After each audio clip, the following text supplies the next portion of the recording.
de volta com o artigo 5º. Os nossos convidados de hoje são o professor e doutor em Sociologia, Vicente Faleiros, e o advogado Persílio Lima Neto, vice-presidente do Conselho de Defesa dos Direitos da Pessoa Humana.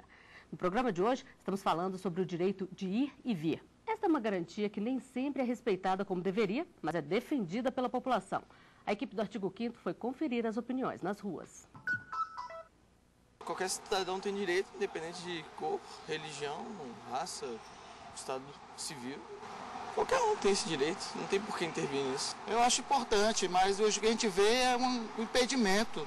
Às vezes você vai em um lugar, você é constrangido, você não tem uma liberdade total como a lei garante. O direito de ir e vir é respeitado. O problema é outro, a nível de segurança, que aí as pessoas não exercem esse direito plenamente. Como uma garantia constitucional, né, é super importante.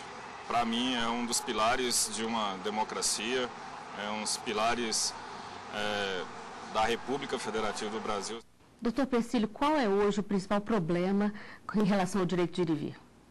A gente pôde perceber pela natureza das respostas que são diferentes as óticas sob as quais é visto esse direito de locomoção que a Constituição assegura de uma forma plena. Na realidade, num regime democrático como esse existente na nação brasileira, eu creio que a grande dificuldade que existe no deslocamento e na locomoção que possa eventualmente violar o direito de ir e vir reside na própria exclusão econômica. Aqui um grande contingente da sociedade brasileira se vê hoje submetido, né? E tem essas situações específicas como o acesso, né, por conta das dificuldades que afligem os portadores de necessidades especiais, seja em ônibus, seja em prédios. Enfim, especificamente dizer qual é a grande dificuldade, né? Essa dificuldade é verdadeira, é ativa, ela é forte, ela é difícil de ser superada. É num regime autoritário, num regime em que as liberdades públicas estão coartadas, que felizmente para o nosso país ficou para trás há algum tempo. Agora, doutor Vicente, um dos entrevistados falou ali na questão da segurança. Hoje em dia, muitas pessoas acabam se trancando em casa por medo. Isso também provoca uma grave violação ao direito de ir e vir? Claro, você fica preso do medo. Então, o medo é uma forma de aprisionamento interno e, por isso, a proteção do cidadão deve ser feita pelo Estado e não atribuir ao cidadão apenas a responsabilidade pela sua segurança. Eu acho que há países em que você tem menos controle e mais liberdade. E outros países controlam com câmeras, né, a circulação, que é uma forma ambígua, não é, paradoxal, que ao mesmo tempo garante a circulação, mas também inibe o cidadão. E as grades que se colocam dentro de casa é fruto dessa percepção da insegurança. E os condomínios, por exemplo, também são criados em função disso e formam guetos, não é, de pessoas que buscam essa segurança nesses locais. Mas isso é uma característica da sociedade moderna, então? Claro, é uma característica porque a criminalidade também circula muito mais rápido. Então, nós temos, não é, comunicação do crime organizado, uma circulação, armas que circulam também. Então, não é só o cidadão livre que está circulando, mas também o cidadão mafioso, o cidadão que está articulado ao crime organizado. E além de ouvir a opinião das pessoas, a gente ouviu também algumas dúvidas. Vamos conferir. Eu gostaria de saber, a mãe que prende a criança, o filho em casa, para que ele não cometa um crime ou usar droga, eu quero saber o que vocês acham disso. Doutor Persílio, é crime? Olha, o exercício do pátrio poder, ele sofre os limites naturais, né, que residem, sobretudo, no bom senso com que ele deva ser praticado. Essa é uma realidade com que a sociedade hoje se depara, de ver uma ocorrência muito frequente de mães que, diante de um contexto econômico extremamente difícil, se veem na contingência de ter que conter seus filhos com os meios mais diversos dentro de casa para não vê-los submetido aos riscos existentes no ambiente em que vive.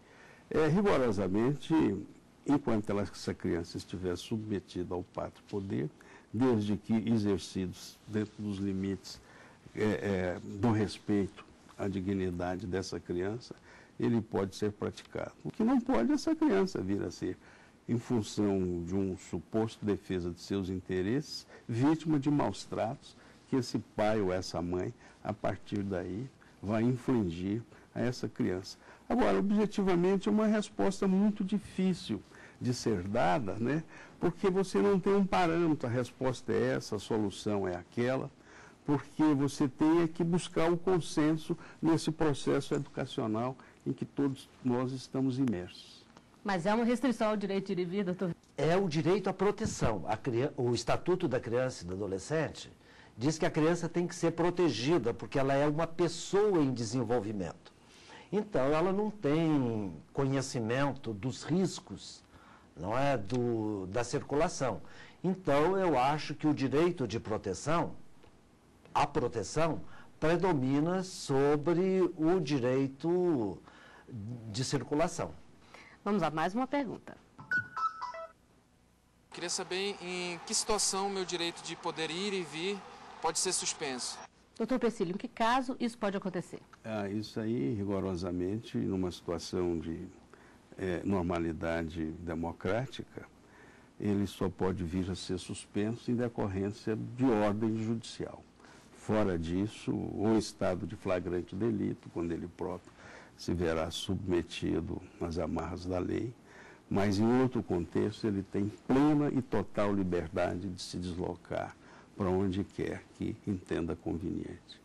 Então, o fato do Brasil ser um país sem guerras ajuda, né, doutor Vicente? Ajuda porque o estado de sítio é aquela limitação assim mais radical, não é?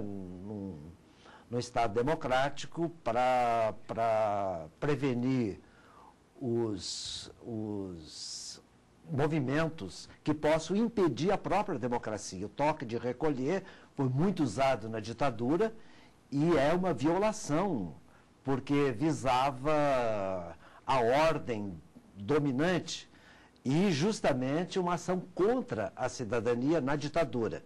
Agora, na democracia, isso é impensável. E temos mais uma pergunta. Vamos conferir. Se eu quiser sair com tudo que eu tenho do país, eu posso? Doutor Vicente, pode ou não? Depende da regulamentação. Você tem limites fazendários, por exemplo, não pode sair do país com mais de R$10.000. Evasão de divisas, né, é limitada. Quando você é transferido por uma empresa para outro país, é uma outra regulamentação. O diplomata que leva seus bens para morar em outro lugar tem outra regulamentação. Um pesquisador, né, que vai fazer uma pesquisa num determinado lugar. Então, são muitas as isenções e regulamentações que dependem da situação concreta, mas é necessário olhar o tipo de bem que a pessoa quer transferir e a situação na qual ela se encontra. Doutor Persílio, se a pessoa estiver querendo usar esse direito de ir e vir para evasão de divisas, é crime? Como é que ela pode ser punida aí? Na realidade, nós sabemos hoje, e esse é um aforismo que nós importamos do Estado norte-americano lá, tem duas coisas. Quando se nasce, um dia tem-se a certeza de que você vai morrer. E que se ganhar algum dinheiro, vai incidir o imposto de renda sobre esse ganho da pessoa. Se a pessoa tem dívida a responder perante o fisco, essa providência o próprio Estado deve se acautelar para impedir que ela fuja, né, ao dever que ela tem de responder a essa obrigação que ela tem perante o Estado. Fora disso, eu não vejo como obstaculizar essa saída. E nós temos uma última pergunta. Eu queria saber qual que é a diferença entre refúgio e asilo. Doutor Vicente. Olha, a situação de perseguição que você sofre num país, pela Convenção Internacional, te dá a possibilidade de se refugiar temporariamente num outro país que pode lhe conceder o estatuto de asilado, que é normatizado diferentemente em cada país. O Brasil tem esse estatuto de asilado, mas depende de uma análise legal da entrada no país, das condições e da situação que a pessoa está sofrendo no seu país de origem. Agora, doutor Persílio, a gente falou muito na saída de brasileiros, mas e na entrada de estrangeiros aqui? Tem tido problema com a migração? Na realidade, o que define o ingresso de estrangeiro é o interesse e a conveniência pública do Estado brasileiro. Hoje está havendo um elastério muito maior na legislação, tendo em vista o momento econômico vivido pelo Estado brasileiro, cada vez mais necessitado de pessoas qualificadas e capacitadas. Isso está inserido na esfera de soberania do Estado que venha a receber esses estrangeiros.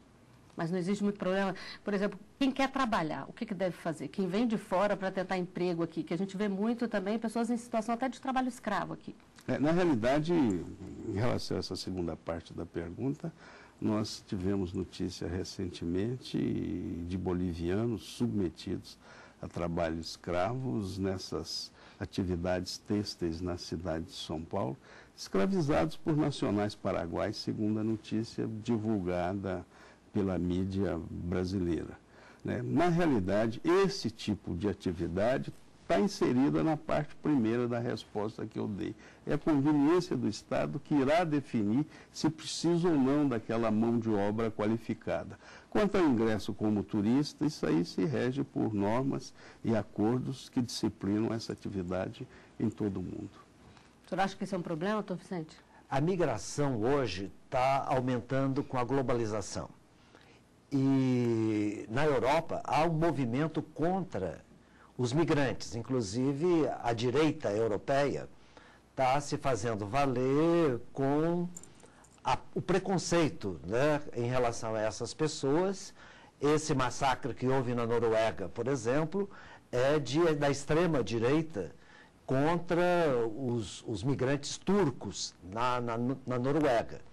O que é um preconceito, porque são países que têm baixo crescimento demográfico, que precisam desses migrantes, mas eles são bodes expiatórios, ao invés de serem considerados também cidadãos. E no Brasil, nós estamos, como disse o doutor Persílio, numa situação de migração econômica e que o Brasil tem que decidir o tipo de visto temporário ou permanente que vai dar a essas pessoas, conforme critérios públicos explícitos, e não como favor. Nós estamos chegando ao final de mais um Artigo 5º. Doutor Vicente, doutor Persílio, eu agradeço a participação de vocês aqui conosco e a gente se vê na semana que vem. Até lá.